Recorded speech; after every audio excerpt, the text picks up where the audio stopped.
First of all, I would not be here today if it weren't for actions that took place in 2009 where one of the dealerships, one of our franchises, actually under the CARSAR, by the way, Mr. Ratner, you're not a car guy. I'm a car guy. You're a hedge fund guy. To me, a hedge fund's the guy who plants shrubs. That's what I save money for at home.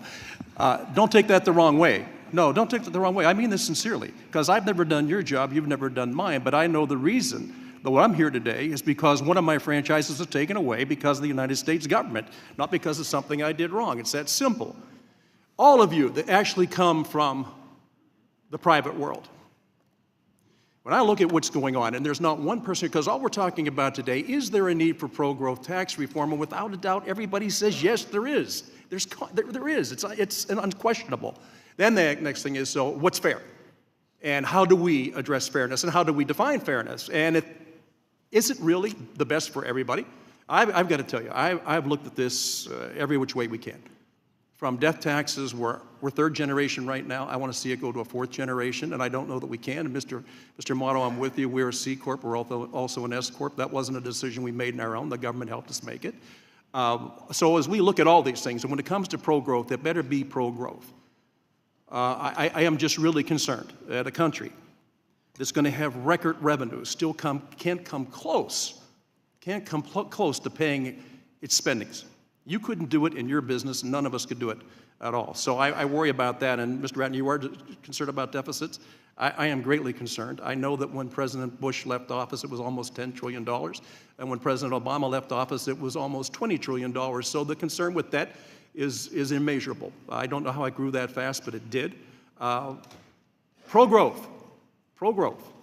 In your estimation of where you sit, and I know we compete globally now, so it's kind of foolish to think we can do this on our own. We have to look at the model we now exist in. All of these different items that we're talking about today, is there any of them that you disagree with as far as growing our economy and making sure that all of you folks that pay every penny, and by the way, what this government uses to run these wonderful programs comes from you? I've told the chairman many times, there's been years I have not paid a penny in taxes. It's not because I understood the tax code. It's because I didn't make any money. And one of those years was in 2009 when the annual sales rate for automobiles, by the way, went from 16 million to 9.5 million. That's a hell of a hit. So it wasn't a matter of policy at that time. It was a matter that the world was upside down. So anything that you disagree with what we're doing or what we're attempting to do, because we all agree that if you're healthy, the country's healthy. You're able to hire people, you're able to educate people, you're able to participate in your communities, and more importantly, you're able to fund every single government spend that we have out there. Anything that you disagree with, anything you say we should be doing faster other than getting this to an end. The only thing I'd say you got to do faster is we need to get our global competitive tax rates equal to our competitors around the world. We are losing jobs every day the more we sit here with this big difference. This is a big issue. I'll tell you right now, I invest constantly around the world, and these changes are really big issues to us as a company. And if we don't get this back in line, we're going to continue to lose jobs, and we're going to fall further and further behind. This is very important to us in this country. I'm an American. I manufacture an American, and I live in St. Louis, Missouri. Perfect. Yes, Mr. Stevens. Or Mr. Model, it doesn't matter. You're all doing the same thing, just a bigger scale or a smaller scale. Completely agree with Mr. Farskowitz. The only thing I'd add is urgency is important, and let's not let perfect be the enemy of the good. We are willing to make trade-offs where we understand that there are trade-offs to be made, that there are multiple interests that have to be accounted for, and we all accept that. Please, with urgency, don't let the perfect be the enemy of the good. Thank you. Mr. Model. One quick thing, just how important it is to make this easy for small business, and you clearly get that. But we talked about deficits also. These other countries that are being very competitive, they're not so worried about deficits. They're worried about getting the jobs, getting the industry, and getting the stuff there. So it's a tough problem. I'm on this side, but it needs to be dealt with.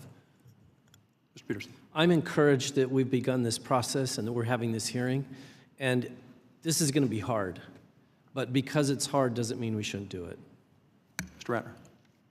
I'm a shrub, and so I don't know if shrubs are allowed to talk or not. You and I have been together before, but I got to tell you, I wish I could have sent you the letter I got taking away a family-owned business because of somebody's whims, okay? So I don't want to get into that right now, although we are, but I am going to say this. I am reclaiming my time. Thank you all for being here, and this is the first step in you being here before. You are the revenue producers. We are the spenders. You're the producers. Thank God we're finally getting the private sector in front of us right now to let everybody in the world know how we do improve our country. So thank you for being here. We can talk later, Mr. Ratner.